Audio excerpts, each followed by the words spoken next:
मोदी देंगे संदेश, युद्ध रुकेगा आएगा आदेश। हम ये बात यूं ही नहीं कह रहे, बल्कि प्रधानमंत्री नरेंद्र मोदी अगले 65 घंटे तक यूरोप में हैं।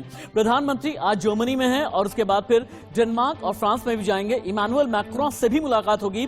वही इमानुएल मैक्रों जो पुतिन को मनाने में लगे हैं कि युद्ध बंद होना चाहिए। लेकिन प्रधानमंत्री नरेंद्र मोदी क्या यूरोपियन कंट्रीज के दौरे में कुछ ऐसा संदेश देंगे, या कोई प्रधानमंत्री का ऐसा मास्टर स्ट्रोक होगा जिसकी वजह से रशिया और यूक्रेन युद्ध शांति की तरफ बढ़ेगा? क्योंकि आज की तारीख में भारत के लिए प्रधानमंत्री की छवि और पूरी दुनिया के लिए प्रधानमंत्री का कद ऐसा है जहां पर यह कहा जाता है कि पूरी दुनिया की जो विदेश नीति होती है वो भारत को देख करके एक नजीर के तौर पर पेश किया जाता है। प्रधानमंत्री यूरोप में क्या क्या करने वाले हैं, क्या इसके जरिए युद्ध रुकने का संदेश भी मिलेगा?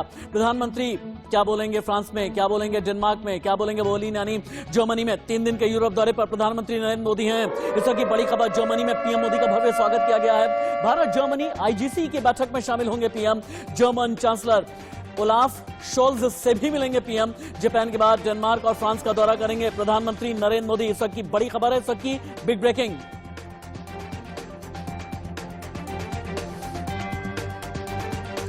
प्रधानमंत्री नरेंद्र मोदी का यह यूरोप दौरा किन मायनों में खास है, अब आप ये देखें, क्योंकि 3 मुल्कों का दौरा करेंगे प्रधानमंत्री। जर्मनी पहुंच गए हैं, बर्लिन की तस्वीरें हमने आपको दिखाई हैं। ग्राफिकल इनपुट के जरिए आप ये देखें कि कहां-कहां पर प्रधानमंत्री जाने वाले हैं। पीएम मोदी का यूरोप दौरा और कुल 3 देशों की यात्रा करेंगे प्रधानमंत्री नरेंद्र मोदी। कुल वक्त 65 घंटे गुजारेंगे 3 मुल्कों में, जर्मनी, डेनमार्क, फ्रांस। आज जर्मनी में है यानी बर्लिन में, फिर उसके बाद डेनमार्क और फ्रांस जाना है। फ्रांस में इमानुएल मैक्रों से मुलाकात होगी।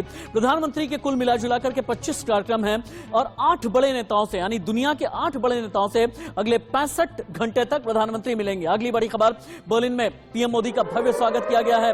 भारतीय समुदाय के लोगों से मिले हैं प्रधानमंत्री। भारत माता की जय के नारे भी लगे हैं। भारतीयों को संबोधित भी करेंगे प्रधानमंत्री नरेंद्र मोदी। एयरपोर्ट पर जैसे ही मोदी पहुंचे वैसे ही भव्य स्वागत किया गया। 6 तस्वीरें टीवी स्क्रीन पर हम आपको दिखाते हैं।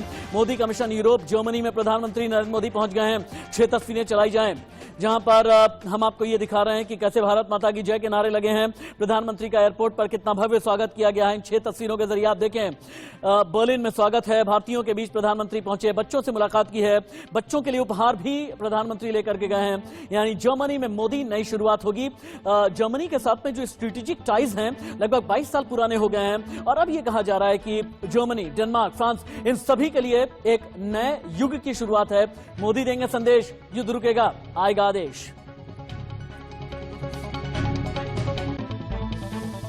अब आपको हम ये दिखाते हैं कि यूरोप यात्रा प्रधानमंत्री नरेंद्र मोदी को किन मायनों में अहम है, क्योंकि रशिया यूक्रेन युद्ध के बीच में प्रधानमंत्री नरेंद्र मोदी पहुंचे हैं।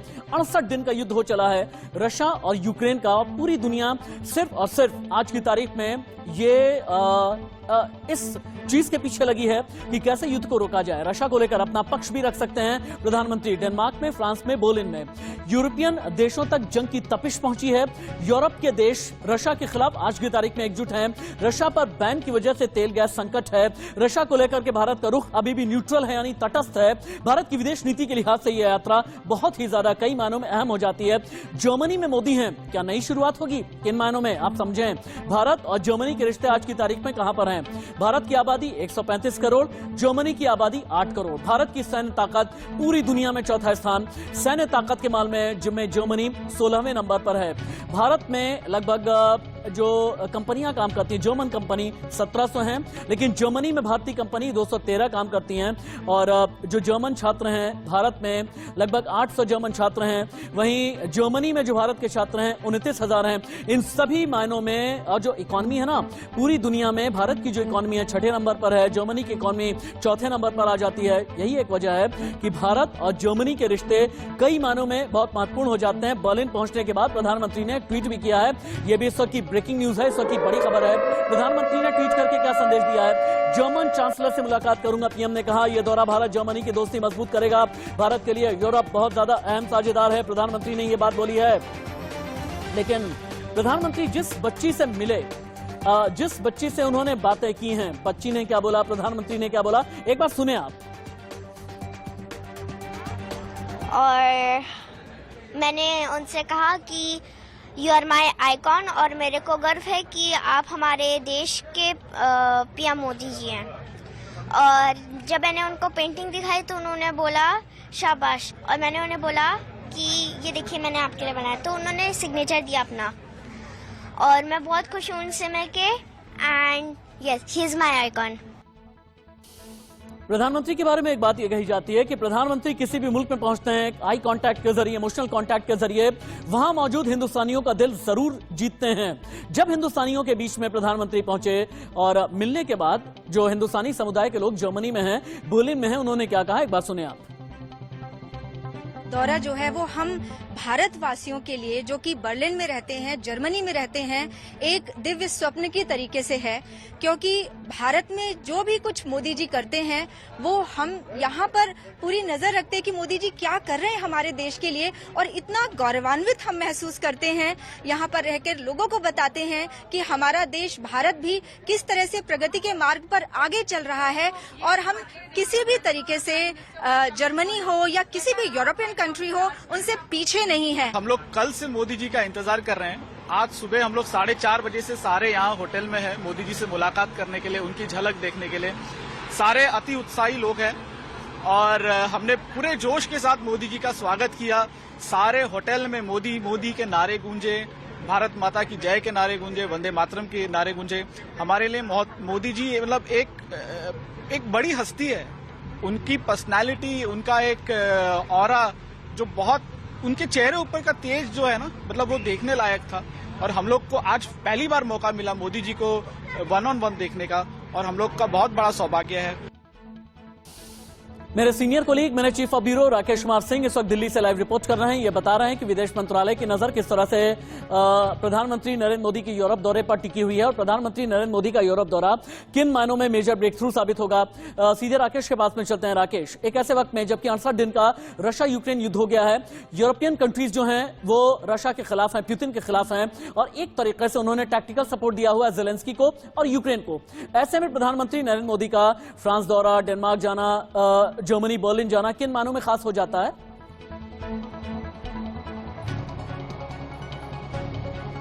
देखिए राशिद, रूस और यूक्रेन युद्ध के बीच प्रधानमंत्री नरेंद्र मोदी का 3 देशों का दौरा काफी अहम माना जा रहा है। प्रथम चरण में जहां जर्मनी वे पहुंचे हैं, और जर्मनी में जिस तरह से आपने देखा कि भारी स्वागत किया गया, और प्रधानमंत्री दूसरे नेताओं से किस तरह से अलग हैं, इसका नज़ारा टेलीविजन स्क्रीन पर आपने दिखाया कि किस तरह से वे जो लोगों से मिले और बच्चों से किस तरह से घुल मिलकर प्रधानमंत्री मिलते हैं।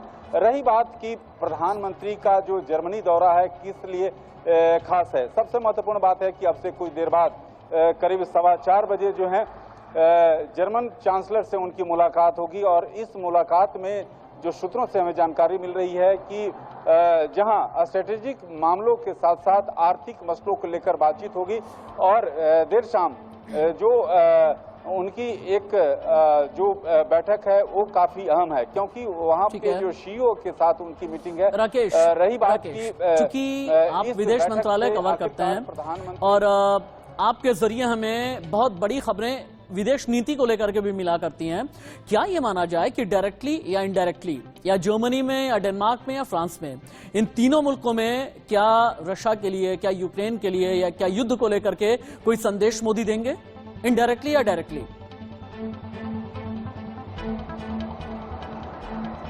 देखिए, प्रधानमंत्री नरेंद्र मोदी जो हैं विश्व के स्तर पर एक अलग राजनेता के तौर पे जाने जाते हैं। जिस तरह से आपने देखा था राशिद कि जब यूक्रेन के खिलाफ जिस तरह से रसिया ने वार छेड़ा हुआ है, उसको लेकर चाहे अमेरिका की बात हो, कई अन्य देशों ने भारत की भूमिका को लेकर सवाल खड़ा किया था। तो भारत की ओर से साफ तौर पे कहा गया था कि भारत एक स्वतंत्र देश है और भारत का स्वतंत्र वैदेशिक नीति है, और भारत ने दोनों देशों से अपील की थी, रसिया और यूक्रेन से, कि शांति वार्ता के जरिए ही जो है समस्या का हल निकल सकता है।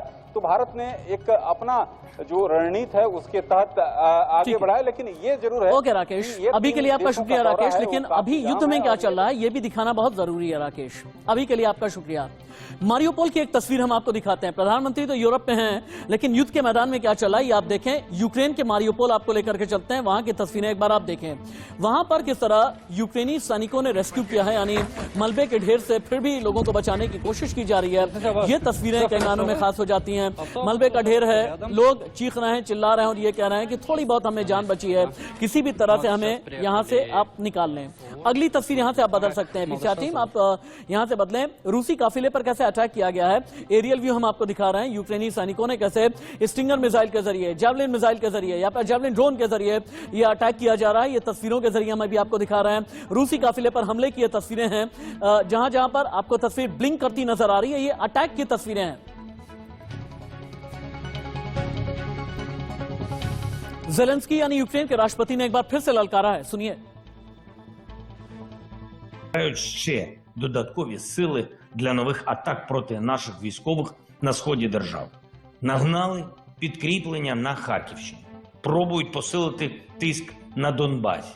Вони втратили у боях цієї безглуздої для Росії війни вже більше 23 тисяч солдатів. Але не зупиняють. रशिया और यूक्रेन में चल रहे युद्ध को अब 2 महीने से ज्यादा हो चले हैं। अभी भी दोनों देशों के बीच भीषण लड़ाई जंग जारी है। रशिया अब तक इस लड़ाई को अपने पक्ष में कर नहीं पाया और उसे जंग में बहुत बड़ा नुकसान उठाना पड़ रहा है और यही वजह है कि अब रूसी सेना ने अपनी स्ट्रैटेजी, अपनी रणनीति बदल दी है। रशिया ने अपनी रणनीति में क्या बदलाव किए हैं यूक्रेन पर और दबाव डालने के लिए, और सबसे बड़ी बात यह है 9 मई को विक्ट्री डे परेड होनी है, उसके ठीक 7 दिन पहले रशिया ने युद्ध की जमीन पर कितने बदलाव किए हैं देखिए आप।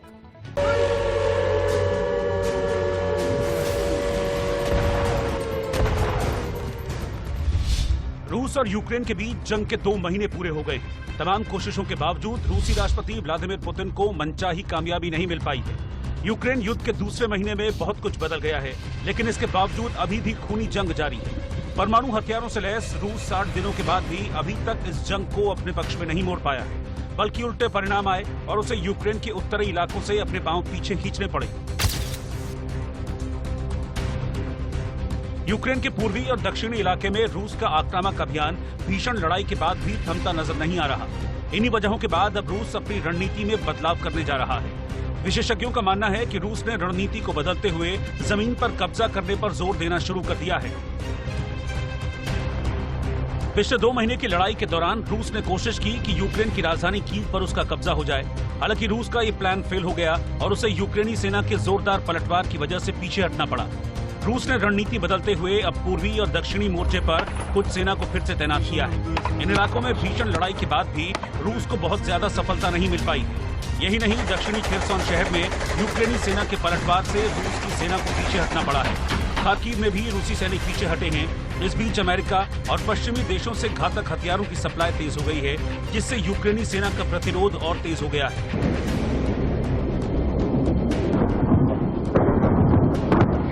हालांकि रूस को सेवेरोडोनेट्स्क इलाके में कुछ कामयाबी मिली है। साथ ही रूसी सेना ने मरियुपोल पर हमले के बाद कब्जा कर लिया है। एक मीडिया रिपोर्ट के मुताबिक अब पुतिन ने यूक्रेन के साथ बातचीत के जरिए डील होने की उम्मीद छोड़ दी है।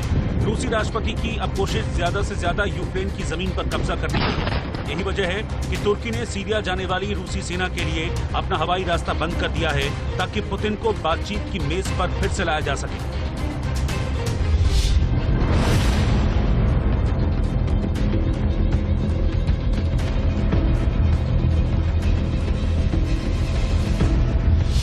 रूसी सूत्रों ने बताया कि यूक्रेन में भारी नुकसान के बाद पिछले महीने रूसी राष्ट्रपति एक शांति डील पर गंभीरतापूर्वक विचार कर रहे थे। हालांकि अब वो मान चुके हैं कि इस युद्ध का अंत होता नहीं दिख रहा। पुतिन ने कहा कि शांति के प्रयास अब खत्म होने के कगार पर हैं। पुतिन मोस्कवा युद्धपोत के डूब जाने से भी भड़के हुए हैं। सूत्रों ने कहा है कि उन्हें किसी तरह से विजेता के रूप में इस युद्ध को खत्म करने का रास्ता तलाश करना होगा। यूक्रेनी राष्ट्रपति ने कहा है कि वो रूस के साथ शांति वार्ता चाहते हैं, लेकिन अगर मरियुपोल में हत्या जारी रहती है तो वो ऐसा नहीं करेंगे। यूक्रेन के अधिकारियों को डर सता रहा है कि पुतिन डोनबास की बजाय पूरे दक्षिण पूर्वी यूक्रेन पर कब्जा कर सकते हैं, ताकि यूक्रेन को समंदर से काट दिया जाए। वहीं यूक्रेन की सेना को भरोसा है कि वो रूसी सेना को पीछे ढकेल सकती है। इस बीच अमेरिकी रक्षा मंत्री लॉयड ऑस्टिन और विदेश सचिव एंटनी ब्लिंकन ज़ेलेंस्की के साथ कीव में मुलाकात करने पहुंचे। साथ ही उन्हें अपना समर्थन फिर से दोहराया। ज़ेलेंस्की को दुनिया भर से लगातार मदद मिल रही है। इसी बीच दिल्ली में रायसीना डायलॉग कार्यक्रम में शिरकत करते हुए यूरोपीय संघ की अध्यक्ष उर्सुला वॉन ने युद्ध से तबाह यूक्रेन को लेकर गंभीर चिंता जाहिर की है। The images coming from Russia's attack on Ukraine have shocked and are shocking the whole world. 2 weeks ago, I visited Bucha.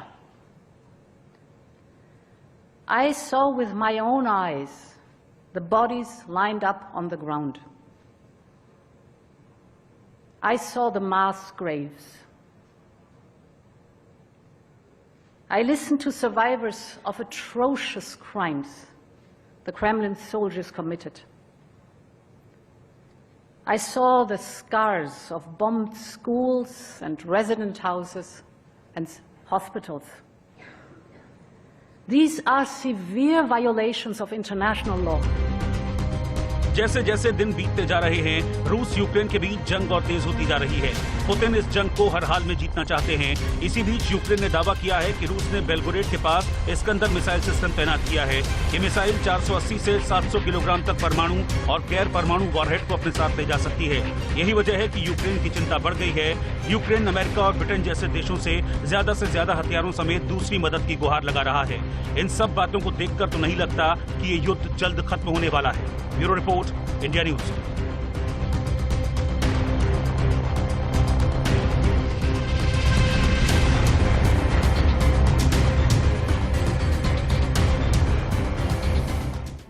Ukraine के निप्रो की हम आपको तस्वीरें दिखाते हैं, जहां एक अनाज गोदाम पर रशियन अटैक हुआ है। यह अटैक ऐसा है जिसकी वजह से कई किलोमीटर तक, ये बहुत बड़ा हमला है रशिया का, कई किलोमीटर तक यही धुएं का गुबार ही नजर आया है। अभी तस्वीरें टीवी स्क्रीन पर ऐसे ही बना करके रखें। ये यूक्रेन के निप्रो की तस्वीरें हैं, जहां पर एक अनाज गोदाम पर टारगेटेड अटैक किया गया है रशिया की तरफ से। और हालांकि रशिया ने भी इस अटैक की पुष्टि की है और यूक्रेन की तरफ से ये कहा गया है कि कई किलोमीटर तक तबाही हुई है। यहां से चेंज ओवर करें, खार्किव की तस्वीरें आप देखें आप, जहां पर उसी टैंक पर अटैक हुआ है। ये एरियल व्यू है, कई किलोमीटर दूर से ही हम ये तस्वीरें आपको दिखाने की कोशिश कर रहे हैं। लेकिन खार्किव, जहां पर उसी टैंक पर यूक्रेन ने रिटेलिएट करते हुए हमला किया है।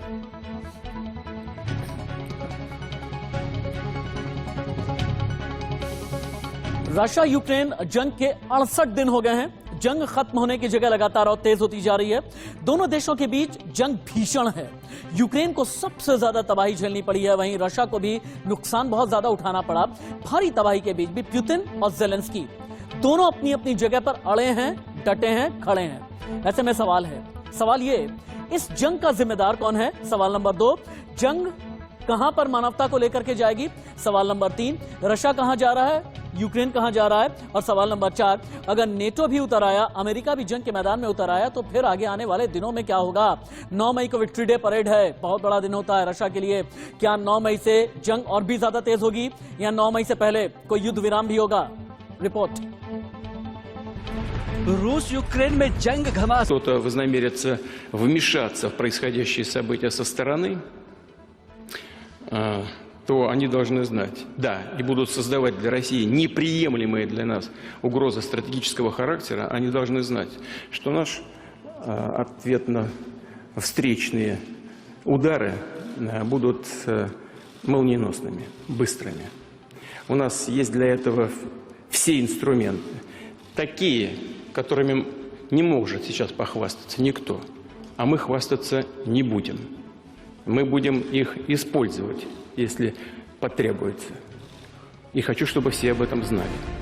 अमूमन कम ही देखा जाता है कि किसी देश का आर्मी चीफ युद्ध के मैदान में सबसे आगे खड़े होकर हमले की अगुवाई करे। इससे पता चलता है कि व्लादिमीर पुतिन यूक्रेन पर जीत दर्ज करने को लेकर कितने उतावले हैं। इतना होने के बावजूद यूक्रेन जिस तरह रूस के खिलाफ युद्ध के मैदान में डटा हुआ है, साथ ही नाटो देश उसे साथ दे रहे हैं, इससे तो यही साबित होता है कि सिर्फ पुतिन ही इस जंग के लिए जिम्मेदार नहीं है। Bureau report, India news. और यहाँ रुकेंगे एक छोटे से ब्रेक के लिए, कहीं मत जाइएगा, बस थोड़ा सा इंतजार के बाद खबरें जारी हैं।